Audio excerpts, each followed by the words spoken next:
As you all could probably tell, I really like natural wood grain lures. I'm wanting to find some new exotic wood to make lures. We have arrived at the wood shop. I'm doing a little bit of multitasking today. So I'm half doing Trey's art and half doing hunting. There's been this buck, there's a bucket, so I can't talk. So, hold on. My microphone is stuck on my thumb. That's better. So there's this buck that I've been after for the past couple of weeks. He's got a pretty good spot back here, and I've bumped him 3 times now. I just bumped him going back there, putting my camera up on his bed. You might be saying to yourself, Trey, you've bumped the same deer 3 times, 3 separate occasions, in the exact same spot. You must be doing something wrong. And you would be correct. But anyway, at this point, I really just want to see it. At least I got the camera on him now. So if he makes an appearance before I get done with this video, I'll let you see. But anyways, I'm at the wood shop. Let's go find some lure blanks. And we're off. Ideally, I would like to find a log that's like maybe 6 inches or so. Something that I can mill with my bandsaw, so that I can actually get a board and make, you know, multiple lures. It's gonna be tricky though. A lot of this stuff is just too rotten, so I'm gonna have to get pretty lucky. Oh, dang it, my strap. There's like the tiniest bit of spalting right there. I will say though, this is a beautiful area. It's a nice, hard, dry piece of something. Still don't see any spalting. There's some fungus. Check this out. The backside of this is hard and it's like solid black. This could be interesting. So one of the reasons I picked this area is because it's very swampy. And I figured that would aid in any of the wood spalting, but as you can tell in front of me, there's a lot of cypress, and I don't know if cypress spalts. I know it's quite resistant to stuff. I'm not going to be cutting any of these cypress knees because I don't think that's allowed out here. I found the tiniest little bit of spalting on this piece. It's right at the surface. But I'm looking for something that has lots of spalting. Oh geez, this is gonna take a minute.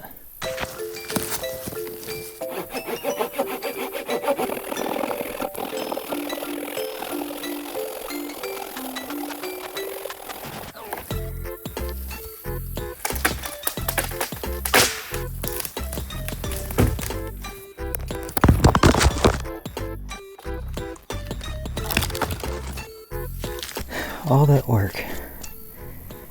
There's just a little bit of spalting right on the edge. You know what? I'm just gonna take the small piece off the end. Missing a tooth, unfortunately. Well, it's more intact than the last one I found though.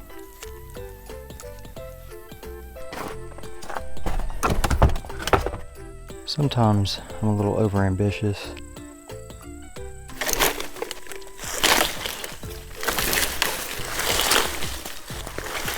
You know, there might actually be a few too many worms in this piece.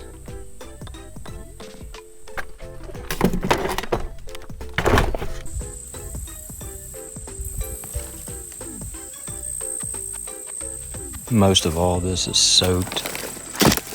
Might see if I can find a piece to bring though. Oh yeah. That's more like what I'm looking for. But this piece feels pretty wet. I'm gonna have to dry it out. Check out this crazy color mold I just found. Probably deadly.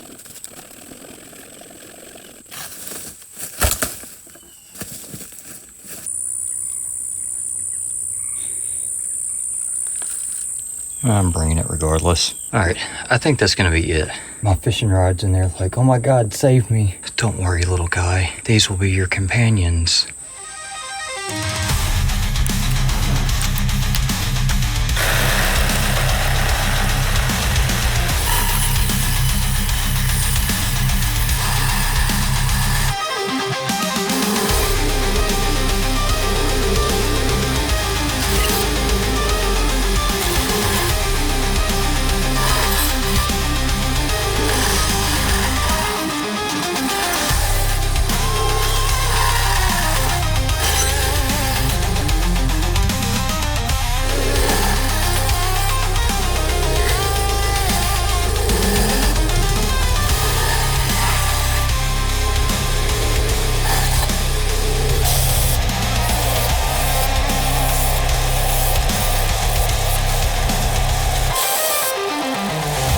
I still have a long way to go to finish all this wood, but I'm highly anticipating these two pieces. This was the tree's butthole, but this one I know has some spalting in it.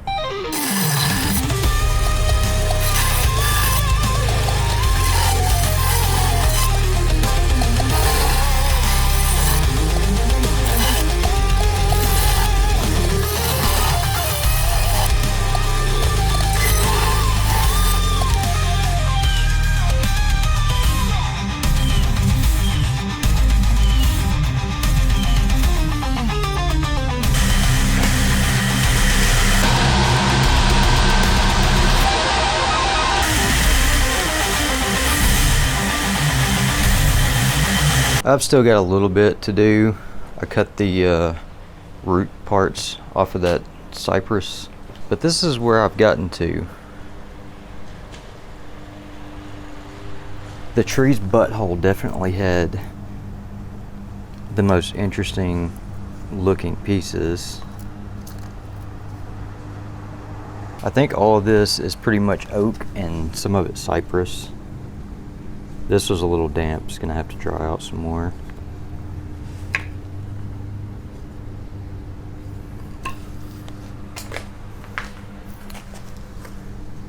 This one has lots of worms. It's been about a week and I really want to cut this one and see what it looks like on the inside. It's good and hard. That's a good sign.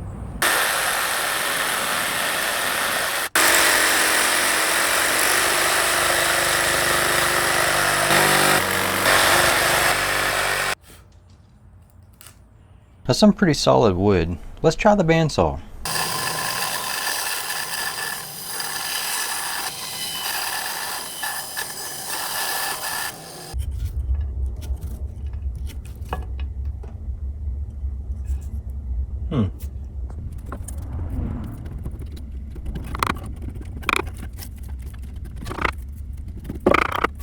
This is some pretty good looking stuff.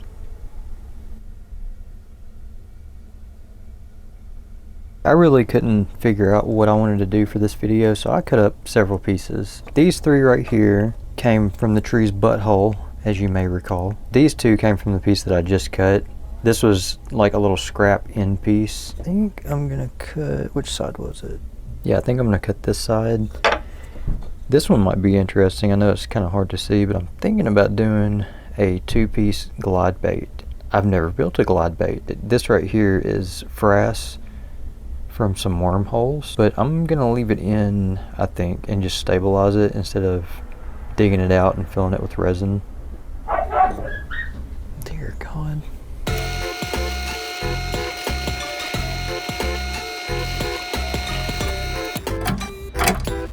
Oh my God. Hey, we have a situation in the house. You can't just sneak up behind me whenever I'm deep into bandsaw cutting. All right, see if I can finish this up.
Yeah, sometimes that can happen if you're using UV resin to patch holes.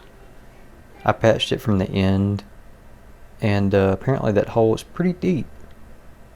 But this should take care of most of it. There's probably still going to be some uncured resin deep down on the inside, but we're not going to tell anybody about that.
Well, I guess I didn't get it balanced very good.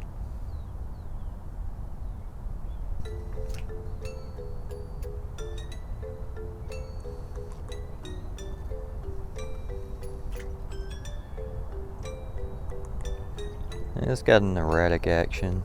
Might actually be a better fish catcher possibly, but definitely not what I was going for. That comes back in pretty straight.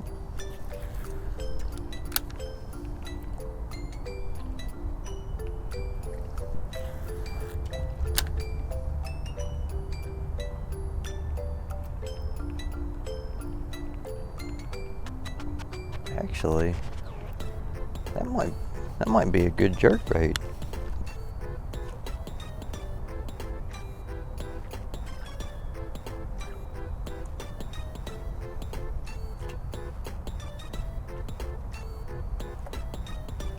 It's very erratic,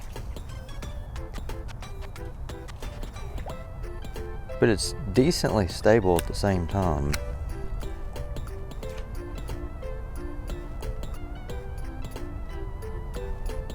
Yeah, that's actually got a pretty good action.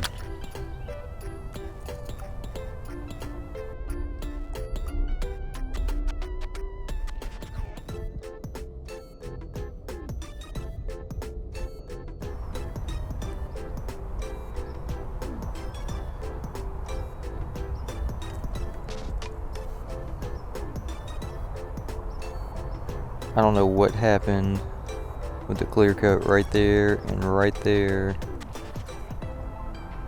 You can see it at certain angles, and that bugs the crap out of me. You can't feel it, you can just see it. I don't know what it is. Alright, don't judge me too harshly if this don't work. I've never made a glide bait. I have made swim baits, but okay. Slow sinks level.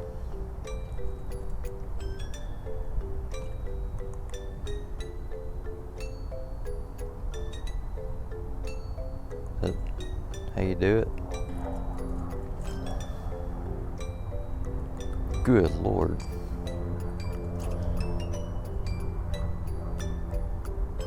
Okay, so you just pull it slowly through the water. I've never fished with a glide bait either.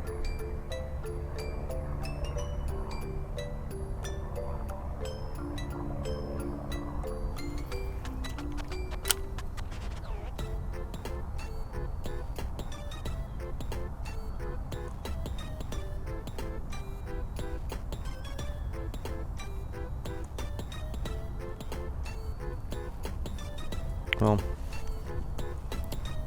I'll let y'all tell me if I did it right.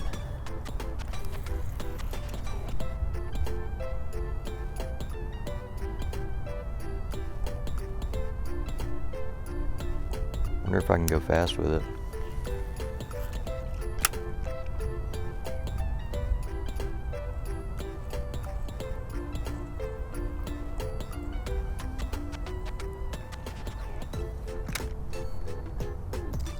Pretty cool. I'm pretty happy with that.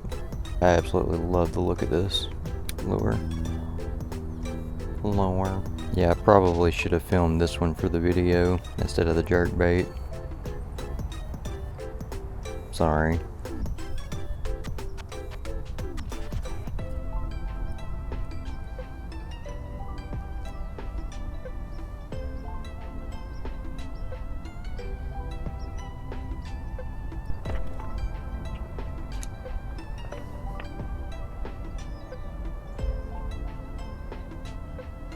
Dang.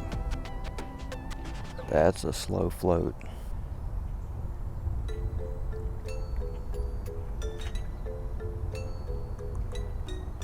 Works pretty good though.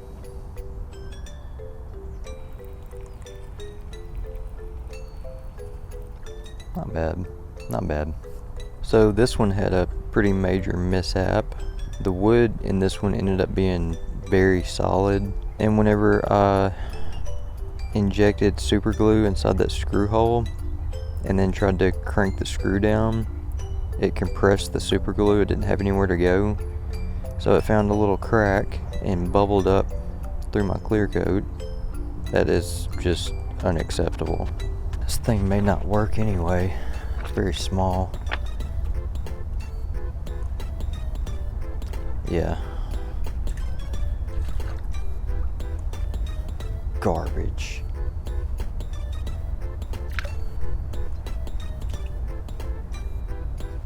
Yep. There's multiple things wrong with this. Lip is too small. The wood's too dense. Wasn't able to add much of a ballast weight. Glue bubble. Yeah, well, can't win them all. I did a little bit of an experiment with this one. Tried to use some transfer foil, and I don't really like how it turned out. And I also threw in some hollow shift powder. I mean, it's not terrible, but I feel like it just kind of takes away from the natural wood.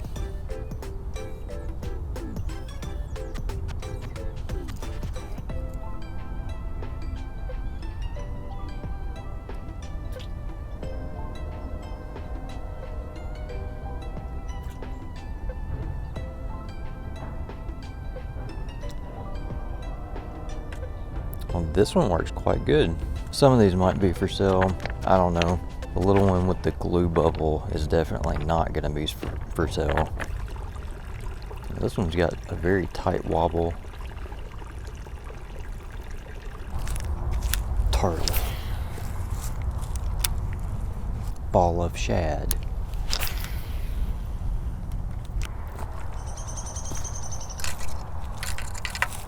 I really enjoy the journey it takes to craft a lure like this.